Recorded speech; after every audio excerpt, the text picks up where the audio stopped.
नमस्कार. 31 मेला MPSC राज्यसेवेचं prelims होणार आहे. आता आपल्याकडे जवळपास 2 दिवस राहिलेले आहेत फॉर द पेपर. तर या दिवशी आपल्याला सर्वांना एक माहिती आहे, की पेपर अप्रोच करायचं एक पॅटर्न असतो आणि सर्व मुलांचं एक पॅटर्न डिसाइडेड असते, की कशा हिशोबाने त्यांना पेपरला गो थ्रू करायचं आहे.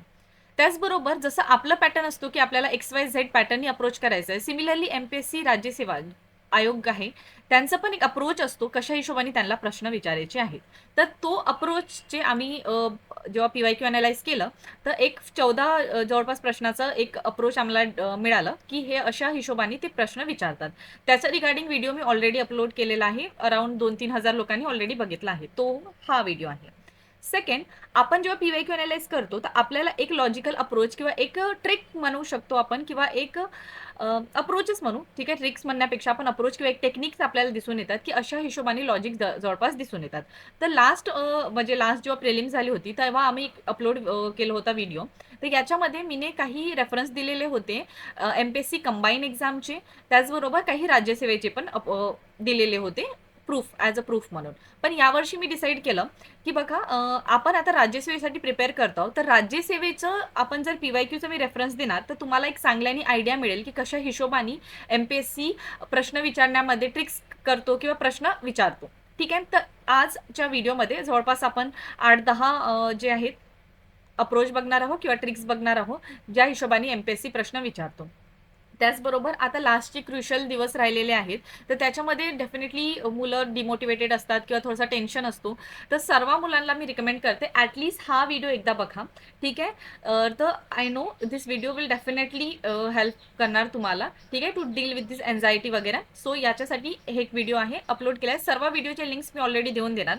तर तुम्हाला हा व्हिडिओला गो थ्रू करायच्या आधी काय करायचं आहे, सर्वात आधी अप्रोच बघायचा आहे की किंवा पॅटर्न बघायचे आहे, की कशा हिशोबाने एम-पी-एस-सी विचारतो. जवळपास 14 एम-सी-क्यू पॅटर्न आम्ही आयडेंटिफाय केलेले आहेत.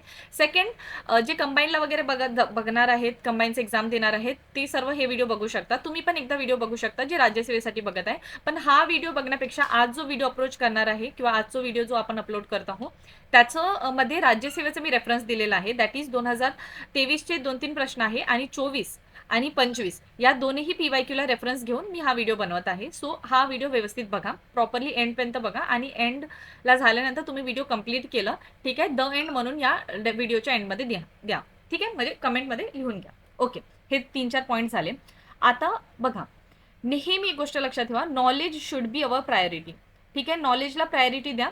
ठीक आहे, लॉजिक ट्रिक्स एक सेकंडरी असतात किंवा आपण जोपर्यंत लॉजिकला नॉलेज सोबत कंबाईन करत नाही, तोपर्यंत तो करेक्ट आन्सर येत नाही. ठीक आहे, हे पण गोष्ट मनात ठेवा. एम-पी-एस-सी नेहमी पॅटर्न रिपिटेशन ठेवतो. हाऊएव्हर त्याच्यामध्ये पण काही सरप्राइजेस राहू शकतात, जसं की यावर्षीच्या यू-पी-एस-सीच्या पेपरमध्ये आपल्याला दिसून आले. सो आयोग कधी पण पॅटर्न चेंज करू शकतो, हे मनात नेहमी राहायला पाहिजे. म्हणून नॉलेजला प्रायोरिटी राहायला पाहिजे, देन लॉजिक्स ऑर अप्रोच. ठीक आहे, तर हे काही गोष्टी मला सांगायच्या होत्या. आता आपण व्हिडिओला स्टार्ट करूया. 8-10 अप्रोच आहे, त्याला वन बाय वन बघू. त्याचबरोबर लास्टला मी जो एक लास्ट अप्रोच सांगणार आहे, लास्ट अप्रोच किंवा लास्ट पॅटर्न सांगणार आहे, त्याच्यामध्ये तुम्हाला राज्यसेवेचा जेव्हा पेपर आपण अटेम्प्ट करतो, ठीक आहे, त्याच्यामध्ये कशा हिशोबाने जायचं आहे त्याच्याबद्दल पण मी क्लिअरिटी देणार आहे. सो लास्टवाले जे 15-20 क्वेश्चन्स आहेत, जे मी आणले आहेत 2025 आणि 24 चे कंबाईन करून, तो डेफिनेटली बघायचा आहे तुम्हाला. ठीक आहे. नाऊ सिंग्युलॅरिटी आणि प्लुरॅलिटी हा एक मेजर पॅटर्न दिसून येतो. जसं की इथं विचारलेला आहे, हा कंबाईनचा एक क्वेश्चन आहे, पण हा राज्यसेवेचा प्रश्न आहे. इथे अवॉर्ड्स विचारले आहे, तर डेफिनेटली सिंगल वर्ड आन्सर नाही राहणार आहे. ठीक आहे. त्याचबरोबर इथे वॉज म्हटलं आहे, इथे वेअर नाही म्हणलं आहे. सिंपल इंग्लिशचं आहे. वॉज आणि वेअर मधला फरक माहिती आहे. तर वॉज म्हणलं आहे तर मोस्टली सिंगल आन्सर राहणार, नॉट डबल. ठीक आहे, म्हणजे हे तर आन्सर कॅन्सल होऊन जाणार, या दोघांमधून काही आन्सर राहील. ठीक आहे. त्याच्यानंतर याच्यामध्ये पण सिमिलर अवॉर्ड्स म्हणलं आहे, तर सिंगल आन्सर राहणार, मोस्ट प्रॉब्ली या दोघांमधून आन्सर राहणार. ठीक आहे, तर हा एक सिंग्युलरिटी आणि प्लुरॅलिटी वाला आपल्याला पॉईंट दिसून येतो. ठीक आहे. त्याच्यानंतर सिमिलर ऑप्शन ट्रॅप एम-पी-एस-सीने बरेचदा विचारलेले आहे, पण त्याच्यामध्ये पण त्यांनी आता बरंच कन्फ्युजिंग विचारत आहेत. ठीक आहे, आता जसं की हा ऑप्शन बघा तुम्ही, देवराया 1 आणि देवराया 2. ठीक आहे, सिमिलर ऑप्शन आहे, या दोघांमधून एक आन्सर राहू शकतो, याच्यामध्ये आपल्याला कन्फर्म राहायला पाहिजे. सिमिलरली हा क्वेश्चन बघा, इथे तुम्हाला दिसत आहे 22 जानेवारी, 22 जानेवारी, 22 जानेवारी. ठीक आहे, 25 जानेवारी ऑडमॅन आउट आहे, तर हा मोस्टली रॉंग राहणार. त्याच्यानंतर 2015, सो वी कॅन जज की 2015 राहू शकतो. So 22 January 2015 is a correct answer.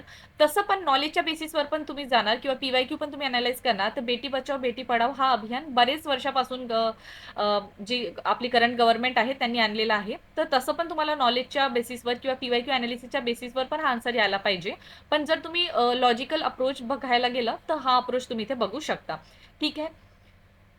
नंतर इथे बघा, आता काय करतो, जसं तुम्ही ते 14 हे जो मी पॅटर्न सांगितलाय, हा वाला व्हिडिओ तुम्ही बघणार, तर तिथे मी तुम्हाला सांगितलं एम-पी-एस-सी आता कशा हिशोबाने कन्फ्यूज ऑप्शन करत आहे. कन्फ्यूज ऑप्शनमध्ये तुम्ही जर बेसिक इंग्लिश लावणार, त्याच्यामध्ये एक थोडंसं आन्सर जज करण्यासाठी तुम्हाला म्हणजे पॉझिटिव्हच ठरेल. ते कसं? इथे बघा. Indians for India, India and Indians, Indian for India आणि इंडिया फॉर इंडियन्स. बघा, जर तुम्ही बघितलं तर XYZ for Y, x for Y आपण असं जातो. तर नेहमी एक्स फॉर वाय हे आपल्याला जनरली दिसून येतात. हे पुस्तक राहू शकते किंवा Indians for India, Indians for India और इंडियन्स ऑफ इंडिया असं राहायला पाहिजे होतं, ऑफ राहायला पाहिजे होतं ॲज कम्पेअर टू फॉर. आणि फॉरनी जर गेले तर ही इंडिया हे इंडियनसाठी आहे. ठीक आहे, हे मोस्टली करेक्ट दिसते ग्रॅमॅटिकली. इंडियन अँड इंडिया राहू शकते, पण थोडंसं बघा कन्फ्यूज करायसाठी ते असं पण देऊ शकतात. थोडं कन्फ्युजन आहे, पण जर तुम्हाला लास्ट मोमेंटवर काही जजेस करायचं आहे तर थोडंसं ग्रॅमॅटिकल जे आपली बेसिक इंग्लिश आहे ते थोडं वापरून पहा आणि अशा आन्सर्सला आपण थोडं जज करू शकतो. ठीक आहे, जसं इथं दिला इंडियन्स ऑफ इंडिया आणि इंडिया फॉर इंडिया, हे आता बघा मनाला गेलं तर हे दोघे सिमिलर आहे, या दोघांमधून आन्सर राहू शकतो, पण नो. ठीक आहे, कधी कधी थोडंसं हायर एजनी पण आपल्याला विचार करावा लागते. ठीक आहे, तर म्हणून हा एक इथं आन्सर दिसून येतो. बघा मी तेच सांगत आहे की नॉलेज आपल्याला 100% कामी येणार as compare to logic and tricks, पण काही क्वेश्चन्समध्ये आपण वापरू शकतो, म्हणून मी हे तुम्हाला इथं सांगत आहे. ठीक आहे, तर हा एक प्रश्न दिसून येतो. थोडा कन्फ्युजिंग आहे, पण थोडं आपण लॉजिकली अप्रोच करू शकतो जर तुम्हाला लास्ट मोमेंटमध्ये अशा प्रश्नाला अटेम्प्ट करायचंच असेल तर. त्याच्यानंतर सिमिलॅरिटी ऑफ ऑप्शनमध्ये इथे मोहम्मदीन तुगलक आणि फिरोजशाह तुगलक आपल्याला दोघांना आपल्याला माहिती आहे. अलाउद्दीन खिलजी आणि बलबन यांनी असं काही ऍक्ट नव्हतं आणलं. या दोघांमधून एक ऑप्शन राहू शकतो, तर इथं आपण गेस करू शकतो. ठीक आहे, त्याच्यानंतर इथे बघा दोन ऑप्शनमध्ये सिमिलॅरिटी दिसून येते. Red shift in a light coming distant galaxy, blue shift. ठीक आहे, रेड आणि ब्ल्यू मधून एक राहू शकतो, हे आपल्याला दिसून आलं. सिमिलरली इथे दिल्ली दिल्ली दिल्ली दिल्ली, मुंबई मुंबई मुंबई मुंबई. ठीक आहे, तर इथे दिसून येते चेन्नई चेन्नई चेन्नई. ठीक आहे, तर हे आपल्याला काही दिसून येतं सिमिलॅरिटी. आता याच्यामधून आपल्याला जज करायचं आहे. हा थोडा डिफिकल्ट एजवर आहे, आय नो, पण इथे तुम्हाला मला जस्ट दाखवायचं होतं की सिमिलर ऑप्शन एमपीएससी आता विचारतो आणि याच्यामध्ये आपण थोडंसं ट्रिक्स किंवा लॉजिकल अप्रोच वापरू शकतो. हाऊएव्हर इट डझंट वर्क प्रत्येक क्वेश्चनसाठी, पण काही क्वेश्चनसाठी ते डेफिनेटली वर्क करते. नेक्स्ट इथे सिमिलरली आहे, टॅक्स विचारलाय, लँडलॉर्ड टॅक्स आहे. याच्यामध्ये सिमिलरिटी ऑफ ऑप्शन आपल्याला थोडं दिसून येते, पण याच्यामध्ये पण आता बघा मी जसं म्हटलं एमपीएससी काय करायचं, ट्रिक्स जनरली ना आधी खूप प्रश्नामध्ये द्यायचे, पण आता रिसेंट करंट इयरमध्ये ते ट्रिक्समध्ये पण थोडंसं डिफिकल्टी वाढवण्यासाठी आन्सर्समध्ये हे करतात. तर इथे तुम्हाला जरीही ते सिमिलर दिसत आहे, पण आन्सर आपला हा आहे. ठीक आहे, तर थोडंसं लक्षात ठेवायचं की knowledge is our first edge आणि नंतर ट्रिक. ठीक आहे, आता इथे सिमिलॅरिटी ऑफ ऑप्शन बघणार तर कम्युनिकेशन कम्युनिकेशन कम्युनिकेशन म्हणून तुम्ही या तिघांमध्ये एक आन्सर राहू शकते असं तुम्हाला वाटणार, पण इथे एमपीएससीने गेम खेळला. इथे आन्सर आहे आपला एनर्जी सेक्टर. ठीक आहे, समजत आहे एमपीएससी नेहमी ट्रिक्सवर जात नाही. एमपीएससी पण कधी ना कधी हा व्हिडिओ हाच नाही म्हणजे बरेचसे टॉपर्स बघितलं असेल कुठं, तर त्यांना हे ट्रिक्स समजलं की मुलांना आयडेंटिफाय झालं, तर ते एक हायर अप्रोच किंवा एक हायर लेवल डिफिकल्टी लेवल वाढवण्यासाठी असे गेम खेळतो. तर हे तिघांमधून काही आन्सर नाही आहे, एनर्जी सेक्टर इज आन्सर. ठीक आहे, इथे सिमिलॅरिटी ऑप्शन दिसत आहे. इथे आपल्याला बघा सिमिलर आहे 2025 आणि 24चे जे प्रश्न आहेत. इथे आपल्याला हा लॉजिकल अप्रोच दिसून येतो. लार्ज किंवा स्मॉल इंडस्ट्रीमध्ये आन्सर राहू शकते, पण इथे आपल्याला तो वर्क करणार नाही. ठीक आहे, मी तुम्हाला दोन्ही साईड आणलेले आहेत, एक ज्याच्यामध्ये वर्क करत आहे आणि एक आता एमपीएससी कशा हिशोबाने गेम खेळतो म्हणजे एमपीएससी कसा डिफिकल्टी वाढवतो, दोन्ही मी तुम्हाला साईड सांगत आहे. म्हणून ट्रिक्स किंवा लॉजिक वापरायच्या आधी थोडंसं प्री अनालाइज करा. ठीक आहे, तुम्हाला अटेम्प्ट करायचं आहे की नाही करायचं आहे, आणि थोडं आपल्याला माहिती आहे 1/4 निगेटिव्ह मार्किंग आहे, तर आपण थोडंफार जे आहे लॉजिकल ट्रिक्ससाठी जाऊ शकतो. ठीक आहे, जर तुम्ही 40-50 क्वेश्चन्स आपल्या मनाने सोडवले आहेत, नेक्स्ट ऑफ द क्वेश्चनसाठी थोडं लॉजिक्स यूज करू शकता. ठीक आहे, कारण की 1/4 निगेटिव्ह मार्किंग असते. ओके, नंतर फुल नेम वर एमपीएससी नेहमी हे करतो, जसं की हा बघू शकता प्रश्न, तिथं फुल नेम दिलेला आहे, तर हा जनरली आन्सर आहे. पण आता तेच म्हटलंय की एमपीएससी फुल नेमवर पण ऑप्शन तर देतो, पण नेहमी तो आन्सर राहणार असं नाही आहे. जसं की आपल्याला माहिती आहे आता फुल नेम इथं प्रॉपरली एक्सप्लेन नेम्ड आहे. ठीक आहे, श्रीपद अमृत डांगे. ठीक आहे, हा आन्सर राहू शकतो असं आपल्याला वाटते. ठीक आहे, फुल नेमवाल्या लॉजिकने जाऊ, पण आता हा आन्सर नाही आहे, आन्सर आहे लाला लजपत राय. ठीक आहे, ओके, तर हा थोडंसं लक्षात घ्या. की राहूही शकते आणि नाही राहू शकत. म्हणून मी तुम्हाला सांगते knowledge should be our priority. Okay. त्याच्यानंतर प्रिफिक्स जनरली ते यूज करतात, जसं की इथं जगन्नाथ सेठ हा एक आपल्याला प्रिफिक्स दिसून येतो. पण तसंही आपण याला या लॉजिकने जाऊ शकतो किंवा एक सिमिलरली एक लॉजिक लावलं की पैसे वगैरेचं जे देणघेण आहे ते सेठ लोक करतात, तर शंकर शेठ इथे दिलेला आहे, म्हणून हा आपण इथं अप्रोच यूज करू शकतो. ठीक आहे. त्याच्यानंतर अपोजिट स्टेटमेंट नॉट टुगेदर, तर हा आपल्याला बरेचदा दिसून येतो. एमपीएससी 2000 म्हणजे 13 पासूनचाच हा अप्रोच नेहमी प्रत्येक प्रश्न म्हणजे म्हणजे मोस्टली सर्वच क्वेश्चन जो असतो क्वेश्चन पेपर जे प्रत्येक एखाद्या इयरचं त्याच्यामध्ये वापरतो, कंबाईनचा असो, राज्यसेवाचा असो किंवा कुठलाही एक्झाम असो. ठीक आहे. जसं की हा सेडिमेंटरी रॉकमध्ये दिसू शकते. इथे म्हटलेलं आहे की स्मॉल साईज असतात आणि इथे दिलेलं आहे बघा, rocks are soft and wear and tear quickly, rocks are huge and hard. तर 2 आणि 4 डेफिनेटली कंबाईन नाही राहणार. इथं खालचा ऑप्शन थोडं कट झालेला आहे, पण तुम्ही इथं समजू शकता की हे दोघे ऑप्शन तर एका म्हणजे हे दोघे ऑप्शन सोबत येणार नाही. ठीक आहे. थोडा लास्टचं एंड राहिलेला आहे अपलोड करायचं, पण तुम्हाला इथून समजलं असेल की दोन opposite statement can not be together. Similarly इथे आता वर्ड प्लेमध्ये आपल्याला दिसून येते डिस्पर्स सेटलमेंट. डिस्पर्स म्हणजे इन जनरल पण तुम्हाला माहिती आहे डिस्पर्समध्ये दूर दूर राहणे. ठीक आहे. तर इथे काय म्हटलेलं आहे त्यांनी, बघा, found in the hilly region, grassland, okay, favourable condition असते, ओके. त्याच्यानंतर डिस्पर्स म्हणजे दूर दूर राहणे. Structure of the houses in this settlement are isolated, okay, this is the correct one. आणि ते settlement are found in plain and fertile soil, आणि हे रोड, रेन, प्लेन, क्लस्टर आणि ते आयसोलेटेड. ठीक आहे. हे दोन वर्ड आहे, क्लस्टर आणि isolated definitely can not be together. Cluster म्हणजे जवळ असणे, आयसोलेटेड मध्ये दूर दूर असणे. ठीक आहे. क्लस्टर आणि आयसोलेटेड सोबत येणार का, नाही. तर हे आपल्याला दिसून येणार opposite statement can not be together. ठीक आहे. त्याच्यानंतर इथे दिलेलं आहे increase on increasing the temperature, decrease on decreasing the temperature, can not be together. C आणि D can not be together. ठीक आहे. हे आपल्याला एक दिसून आलं. ओके. त्याच्यानंतर self explain answer. Self explain आन्सरमध्ये समथिंग काही ते ओव्हर एक्सप्लेन करून देणार. ठीक आहे. जसं की इथे बघा, इथे जसं की यांनी स्पेसिफाय केलेलं आहे की ब्रॅकेटमध्ये काही स्पेसिफिकेशन दिलेलं आहे, म्हणजे थोडं ओव्हर एक्सप्लेन केलेलं आहे. त्याच्यानंतर इथं अन्नपूर्णा योजनाबद्दल दिलेलं आहे, गर्ल चाइल्डसाठी आहे, कॅज्युअल लेबरसाठी आहे किंवा senior citizen who are not under the national old age pension scheme. ठीक आहे. तर हे सेल्फ एक्सप्लेन करताय, काहीतरी ओव्हर इम्फसाइज करून आन्सर दिलेला आहे. सिमिलरली ना 2025 मध्ये ना जे चेस चॅम्पियन होते गुकेश म्हणून, ठीक आहे, त्यांच्या रिगार्डिंग पण एक असाच प्रश्न आलेला आहे. मी 2-3 स्लाइड नंतर दाखवणार. ठीक आहे. सिमिलर सेल्फ एक्सप्लेन किंवा ऑप्शनमध्ये कसं खेळलेलं आहे. ठीक आहे. तर हे थोडंसं सेल्फ एक्सप्लेनेशनरी एक्सप्लेन्ड आन्सर्स पण असतात, हे तुम्हाला इथे दाखवायचं होतं. The next approach is simple किंवा सिम्पल इंग्लिश किंवा वर्ड प्ले. आता याच्यामध्ये बघा, simple English intensive subsistent agriculture. Intensive म्हटलं तर इंटेन्सिव्हच्या रिगार्डिंग काहीतरी झाला पाहिजे, तर इंटेन्सिव्ह वर्ड प्ले आपण करू शकतो. ठीक आहे. वास्ट साईज राहणार की नाही हे थोडंसं आहे, पण इथं तुम्ही जज करू शकता की ठीक आहे, intensive subsistent agriculture intensive cultivation सोबत राहणार. सो ए तर डेफिनेटली आपला आन्सर राहील. ठीक आहे. हे एक पॉईंट दिसून आला. त्याच्यानंतर इथे वर्ड प्ले म्हणण्यापेक्षा आपण इथं सिम्पल इंग्लिशचा अप्रोच जाऊ आणि इथे आपण म्हणू शकतो ऑप्शन च लेवल. लेवल म्हणण्यापेक्षा एक म्हणतो ना आपण हार्ड आणि एक असतो सॉफ्ट. ठीक आहे. सॉफ्ट स्टेटमेंट म्हणण्यापेक्षा एक सिंपल जनरलाइज स्टेटमेंट आणि एक असते स्पेसिफिक स्टेटमेंट. तर इथं तुम्ही बघा, या क्वेश्चनमध्ये इथं तुम्हाला जनरलाइज स्टेटमेंट दिलेले आहेत. जिओलॉजिकल एव्हिडन्सेस सांगायचे आहेत. Tree rings in a high altitude, glacial evidences, ठीक आहे, sedimentary deposit in the glacial lake. This 3 are a generalize statement. आणि का बरं याच्यासोबत क्लायमेट चेंजचं काही लिंक नाही राहणार. ठीक आहे. जनरलाइज स्टेटमेंट आहे. दिस 3 आर ऑल्सो, म्हणजे तीनही आन्सर्समध्ये इन्क्लुडेड आहे. Option number 4 is answer. So generalize statement generally answers असतात. ठीक आहे. हे मला तुम्हाला ते सांगायचे होते. इथे पण डिस्पर्स सेटलमेंट लॉजिकनी जा. डिस्पर्स म्हणजे दूर दूर राहणे. ठीक आहे. तर याच्याने आपला आन्सर हा एलिमिनेट होणार. ठीक आहे. मी इथे सांगितलं होतं जस्ट मिनिंगसाठी, इथे पण एकदा तुम्हाला सांगितलं ना अपोजिट वर्डसाठी. आणि इथं हा सिमिलर लॉजिक तुम्ही याही लॉजिकने जाऊ शकता, सिम्पल इंग्लिश किंवा सिम्पल इंग्लिशचं अर्थ. ठीक आहे. डिस्पर्स म्हणजे आपल्याला माहिती आहे काय अर्थ होते, इंटेन्सिव्ह म्हणजे आपल्याला माहिती आहे काय अर्थ होते, आणि इथे जनरलाइज स्टेटमेंट. ठीक आहे. तर सिम्पल इंग्लिश किंवा वर्ड प्लेनी आपल्याला आन्सर्स थोडंसं जज करता येतात. नंतर आहे ऑप्शन फ्रेमिंग ट्रॅप. हा एमपीएससी आता विचारायला लागला यूपीएससी सारखा. ते म्हणजे कसं, इथे बघा, ओनली एक्स्ट्रीम वर्डचं इंट्रोडक्शन. ठीक आहे. तर डेफिनेटली ओनली किंवा आपण जे एक्स्ट्रीम वर्ड असतात ना, ऑलवेज, ऑल, ओनली, ठीक आहे, दिस आर द एक्स्ट्रीम वर्ड. तर रिलेटिव्हली हे आन्सर्स राहण्याची संभावना थोडी कमी असते.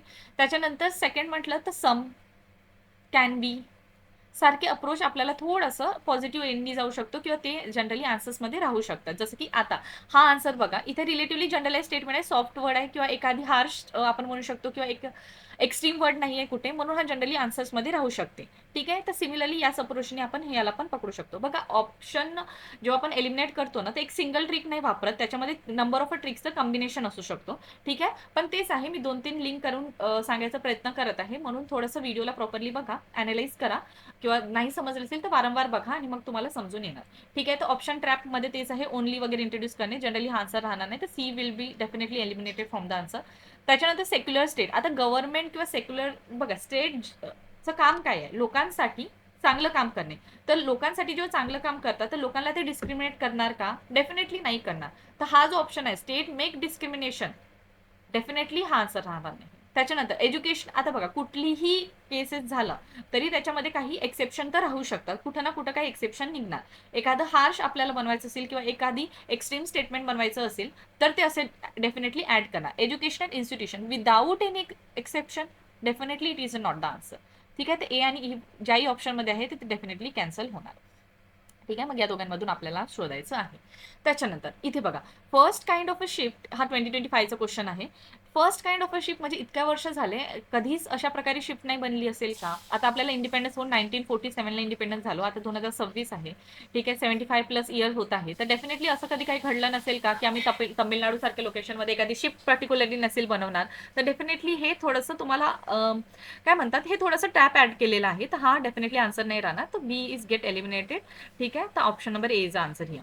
ठीक आहे. सिमिलरली इथे बघा, इथे काय म्हटलेलं आहे, इथे त्या वर्ड फ्रेमिंग बघा, एक सेकंड. हां, इथे वर्ड फ्रेमिंग बघा. Considering the economic change of in India after globalisation, trickle down theory is precisely applicable to the Indian economy. Precisely लिहिणं हे एक एक्स्ट्रा वर्ड ऍड करून तुम्ही एम्फसाइज करत आहे आणि हे कुठं ना कुठं रॉंग आहे. ट्रिकल डाऊन अप्रोच बघा, लॉजिक अभ्यासाने आपल्याला माहित आहे ट्रिकल डाऊन अप्रोच काय आहे, पण प्रिसाइजली किंवा एक वर्ड ट्रॅप पण तुम्ही इथे खेळत आहे, ऑप्शन ट्रॅप करताय. प्रिसाइजली नसतंही लिहिलं तरी अप्लिकेबल टू द इंडियन इकॉनॉमीने पण आन्सर आपण जज करू शकलो असतो, पण प्रिसाइजली ऍड करून तुम्ही परत काहीतरी एक्स्ट्रीम करून तुम्ही स्वतःहून सांगत आहे की हा आन्सर चुकीचा आहे. म्हणून डेफिनेटली तशा वर्ड्सकडे थोडंसं लक्षात द्या, हा आन्सर रॉंग आहे. ठीक आहे. आणि next one is a case. नंतर इथे पण बघा, इथे ओनली ऍड केलेला आहे, मेकिंग दिस स्टेटमेंट एक्स्ट्रीम, आणि हा answer definitely be will be not in our answer. ठीक आहे. नंतर नंबर ट्रॅप. नंबर ट्रॅपमध्ये पण एमपीएससी काय करतो जनरली, बघा पहिले तो ट्रॅप म्हणजे जनरली पहिले काय असायचं, 2013 पासूनचे जे इयर्स आहे, 20 पर्यंत वगैरे आपण कन्सिडर करू, 19-20 पर्यंत जनरली हे वर्क करायचे. पण असं आपण म्हणू नाही शकत की आता ते वर्क करणार नाही. काही प्रमाणात वर्क करतात, काही प्रमाणात वर्क करत नाही. जसं की इथं आपण थोडंसं एक्स्ट्रीम म्हणजे एक म्हणू शकतो, ऑडमिन आउटकडे गेलं तर हा थोडासा स्पेसिफाय आन्सर आहे, म्हणून इथं आन्सर हा राहील. इथं या दोन ऑप्शनला जज करा, इथं थोडंसं हे केलेलं आहे, पण याला स्पेसिफाय केलेलं आहे. ठीक आहे. त्याला जर काहीतरी बनवायचंच होतं तर हे दोघांना कंबाईन करून 6 आणि 1ला कंबाईन करून 6 आणि 1ला कंबाईन करून हे आन्सर येणार. ठीक आहे. थोडंसं इथं लक्षात घ्या. बघा तसंही आपल्याला 2011चा सेन्सस चांगल्यानेच करायचा आहे, कारण की रिपीटेड प्रश्न विचारतात. हा सिमिलर अप्रोचने तुम्ही इथे जाल तर 17 आणि हे एक एक्स्ट्रा वर्डच ऍड करायचं होतं, इथं आन्सर हा आहे. ठीक आहे. 17 तर डेफिनेटली राहणार नाही. इंडियाने इतकं पण चांगली काही प्रोग्रेस केलेली नाही आहे, ज्याच्यामध्ये सस्टेनेबल डेव्हलपमेंट गोल्डमध्ये इंडियाची रँकिंग 17 इतकं जाईल, दॅट इज 2 नंबरपर्यंत जाईल. इंडिया नेहमी थर्ड म्हणजे 3 डिजिटपर्यंतच असतो मोस्ट ऑफ द केसेसमध्ये, म्हणून हा आन्सर राहील. असं पण लॉजिक लावू शकतो आपण. ठीक आहे. आणि हा similarity of option. Does it mean it will work every time? No. Definitely number trap definitely नेहमी वर्क करत नाही. ठीक आहे. काही केसेसमध्येच वर्क करतो. ठीक आहे. नंतर पीवायक्यूचं इम्पॉर्टन्स मला हे तुम्हाला सांगायचं आहे. बघा, हे 2024चे पीवायक्यूज आहेत आणि इकडे 2025चं. ठीक आहे. इथे बघा, नॅशनल कमिशन फॉर वुमेन. ठीक आहे. कधीच आहे, 1990च्या ऍक्टनी आहे. पीवायक्यू बघा, 2024चा आलेला आहे, नॅशनल कमिशन ऑफ वुमेन. आलं प्रश्न आला. ठीक आहे. सिमिलरली इथे इनकरेक्ट पेअर शोधायचे, ते फोकस करण्यापेक्षा इथे बघा डेट्स आणि कधी कोणता फ्लॅग अडॉप्ट झाला, नॅशनल फ्लॅग कधी अडॉप्ट झाला, नॅशनल एम्ब्लेम कधी अडॉप्ट झाला. ठीक आहे. एक्सेट्रावर प्रश्न आहे. सिमिलरली तुम्हाला इथे दिसून येणार 2025 मध्ये.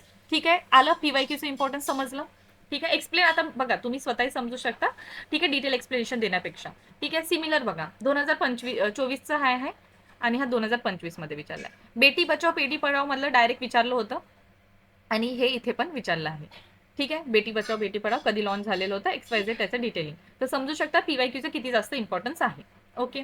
नंतर आता हे 2025चे काही क्वेश्चन मी आयडेंटिफाय केलेले आहेत, त्याच्यावर मे बी ते विचारू शकतात. तर जसं की हे नॅशनल अवॉर्ड जो आहे त्याची थोडंसं डेट लक्षात घेऊन घ्या. आणि ह्या 20 पॉईंटचं डायरेक्ट डेट इथे मेन्शन आहे. तर मोस्ट प्रोबेबली 2026 मध्ये याच्या रिगार्डिंग काही प्रश्न विचारू शकतात, जर आपण या अप्रोचनी गेलं तर. ठीक आहे, म्हणून मी हे 2 प्रश्न आणलेले आहेत. तर हे 2 प्रश्नाला थोडंसं व्यवस्थित बघा. बाकी पण तुम्ही 2025चं PYQ ओपन करा आणि थोडंसं बघा की ज्याच्यामध्ये डेट्स वगैरे असे ॲड आहे, तर ते 2026 मध्ये त्याला पकडून विचारू शकतात, जसं की यांनी या क्वेश्चन्समध्ये केलेलं आहे. ठीक आहे, तर हे एक थोडंसं पॉईंट तुम्हाला सांगायचं होतं. नंतर आहे repetition of a logic. Repetition of a लॉजिकमध्ये कसं असते, जनरली ऑप्शनमध्ये NASA, ISRO, Maharashtra, north eastern states किंवा साऊथ ईस्टर्न स्टेट्स असले तर ते जनरली आन्सर्स असतात. कुठली एखादी जर सबमिट बनवायची असेल, म्हणजे सबमिट झाली असेल किंवा इंटरनॅशनल कॉन्फरन्स झाली असेल, तर जनरली ते न्यू दिल्लीमध्ये असते. जनरली म्हणताय, नॉट ऑलवेज. तर हे 2025चं आहे आणि हे 2024चं आहे. ठीक आहे, ओके. इथे आन्सर नासा असू शकते, पण इथे आन्सर आय थिंक नासा नाही आहे. एकदा हा चेक करून घ्या आन्सर. जनरली नासा असतो आन्सर. आणि इथे न्यू दिल्ली आणि इथे न्यू दिल्लीचं जसं मी सांगितलं. त्याचबरोबर जर एखाद्या ऑप्शनमध्ये नासा आणि इस्रो दोघेही कंबाईन आले तर प्रायोरिटाईज नासा ओव्हर इस्रो आणि तेच आहेत. आणि महाराष्ट्र राहिलं तर जनरली आन्सर असतो, पण कधी कधी महाराष्ट्र आणि साऊथ ईस्टर्न स्टेट्स असले, साऊथ ईस्ट स्टेट असले तर mostly south eastern state answer राहू शकतो. ठीक आहे, ते एक थोडंसं रिपिटेशन आपल्याला जनरली दिसून आलेलं आहे. नंतर लॉजिक, नॉलेज आणि जनरल अवेअरनेसच्या बेसिसवर आपण काही PYQ सॉल्व्ह करू 2025चे. त्याच्याबद्दल मी तुम्हाला आयडिया देते. ठीक आहे, हे जितके काही प्रश्न आहेत 2025चे आहेत, म्हणून ते चांगल्याने सॉल्व्ह करा आणि बघा मी कशा हिशोबाने अप्रोच करत आहे. आता बघा डेट ते रेट विचारलेला आहे. 24 आणि 25चे आहे ते. ठीक आहे, डेट रेट विचारलेला आहे. तर इथे बघा बघा ऑब्व्हियसली जेव्हा कंट्री आपली इंडिपेंडन्स झाली तर death rate will be definitely high. Demographic theory तुम्ही जर वाचली असेल इकॉनॉमीमध्ये तर तुम्हाला माहिती आहे डेट रेट पहिलं हाय होतं आणि नंतर डिक्रीज झालं. तर त्याच अप्रोचने आपण जाऊ. डेट रेट पहिले हाय होतं, तर इथं सर्वात हायर नंबर काय आहे? 15. हे इथलं, हे इतकं आणि नंतर 11पर्यंत येतपर्यंत थोडंसं कमी झालं. ठीक आहे. त्याच्यानंतर बघा इथे इथे पण सिमिलर एक अप्रोच आपल्याला दिसून येतो. जर तुम्ही PYQ किंवा इन जनरल पण तुम्हाला माहित असेल, निलगिरी हा जो बायोस्फिअर रिझर्व आहे खूप आधी बनवलेला आहे. ठीक आहे, लेटेस्ट टाइम पिरियडमध्ये नाही आहे.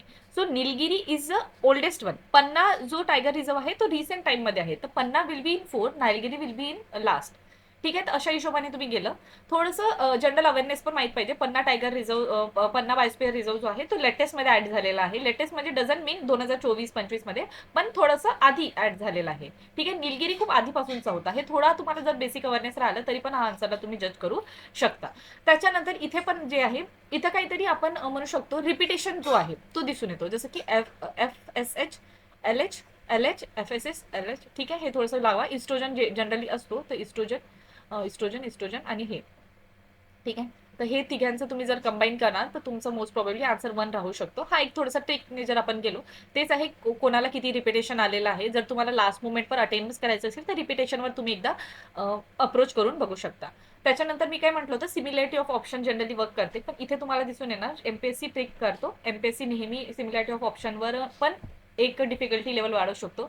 इथं आपल्याला नागालँड दिसत आहे, इथं आपल्याला नागालँड दिसत आहे, तर आपण जज करू शकतो दोन इथं नागालँड आहे, तर जनरली या दोघांमध्ये आन्सर राहील. पण definitely it is not the answer. Tripura and Jharkhand is answer. ठीक आहे, तर it will work sometime, it will doesn't work sometime. ठीक आहे, हा क्वेश्चन बघा. Definitely south eastern state relatively त्यांचं जे काही डेव्हलपमेंट आहे ते थोडं जास्त चांगलं आहे. त्याच्यामुळे इथं आपल्याला विचारलेलं आहे सेक्स रेशिओवर क्वेश्चन. तर 2011चा जो सेन्सस आहे त्याच्या according Kerala will be relatively higher आणि चांगलं राहणार. त्याच्यामुळे केरलाचं 3 येणार. तर ज्या ऑप्शनमध्ये 3 आहे, 1चं 3. ठीक आहे, तसंही आन्सर तुम्ही आलं आहे. ठीक आहे, त्याच्यानंतर बाकी पण तुम्ही जज करू शकता, पण जनरली आपण याच्यानी पण अंदाज लावू शकतो की साऊथ ईस्टर्न स्टेटमध्ये Kerala is one of the developed म्हणू शकतो, किंवा त्यांच्यामध्ये जे काही इंडेक्स असतात किंवा जे काही प्रोग्रेस असतात ते रिलेटिव्हली चांगली आहे. त्याच्यामुळे आपल्याला केरला हा आन्सरनी, याला आपण मॅच द पेअरनी आन्सर करेक्टकडे जाऊ शकतो. ठीक आहे, त्याच्यानंतर इथे बघा, इथे विचारलेला acronym factor for threatening a biodiversity. आपण EIA मेन्स वाचलं असेल तर तुम्हाला माहिती असेल. IUCN आपण इन्व्हायरमेंटमध्ये ऑलरेडी केला आहे. EPA पण आपण ऑलरेडी केलेला आहे. Hippo is a something different. आणि आपण कधी पण इतक्यादा हे तीनही तुम्ही कधी वाचलं असेल आणि हे जनरली आपल्या वाचण्यामध्ये येते. ठीक आहे, IUCN झालं, त्यांच्या रेड लिस्ट वगैरे आपण थ्रेटेड स्पीशीजसाठी करतोच. EIA पण वगैरे झालं, इन्व्हायरमेंट इम्पॅक्ट असेसमेंट वगैरे, हे तुम्हाला माहिती आहे. हे वाला पण आपल्याला माहिती आहे. तर जनरली हा थोडासा डिफरंट आहे आणि आपण हे कधी पण वाचताना आपल्याला हे कधी टर्म आलेलं नाही की biologist do describe the factor that return to the biodiversity. ठीक आहे, हे तर आपण कधी ऐकलं नाहीये तिघांच्या रिलेटेड, म्हणून हा आन्सर राहू शकतो आणि हाच आन्सर आहे. ठीक आहे, तर हा एक थोडासा अप्रोच आपल्याला म्हणजे एक लॉजिक आपण लावू शकतो. नेक्स्ट आहे स्वदेशी मुवमेंट. आता स्वदेशी मुवमेंटला तुम्ही आन्सर करा. मुंबईमध्ये बघा यांचं साऊथ ईस्टर्न नेम आहे, तर साऊथमध्ये कुठे राहू शकतात, तर Madras can be the location. ठीक आहे, मुंबईमध्ये लोकमान्य टिळक जनरली राहणार.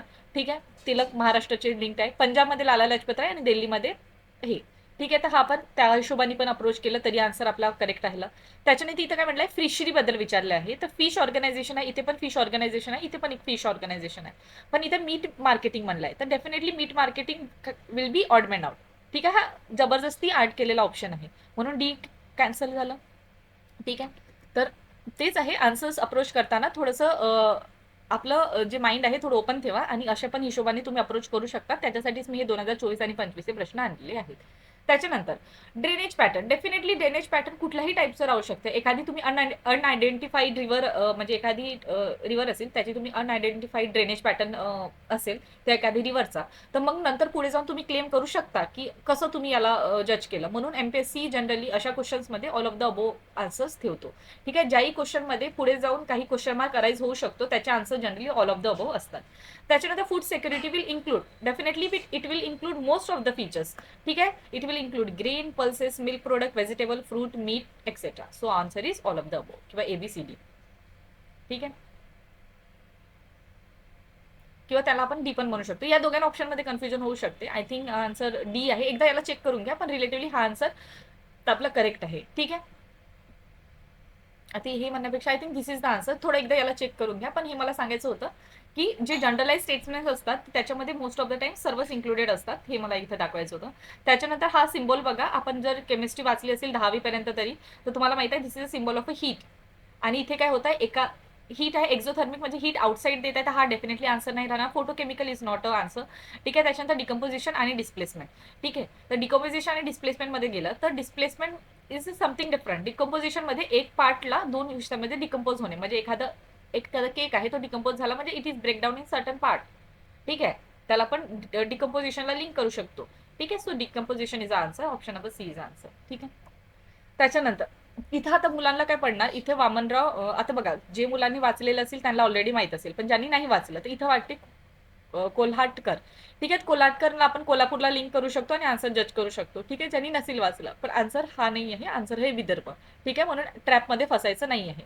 त्याच्यानंतर हा Indians for the Indians me already सांगितलं की कशा हिशोबाने टॅप्स आहे. त्याच्यानंतर हे बघा, विधवा वापन अन्नचार. ठीक आहे, असं काही ऑप्शन आहे. हा ऑप्शन जनरली थोडंसं याची वर्डिंग जर तुम्ही वाचलं तर हे थोडंसं महाराष्ट्र लिंक नेम नाही आहे. ठीक आहे, तर सिमिलरली या ऑप्शनमध्ये महाराष्ट्र लिंक नेमला तुम्ही एलिमिनेट केलं तर हा आन्सर आपला येऊ शकतो.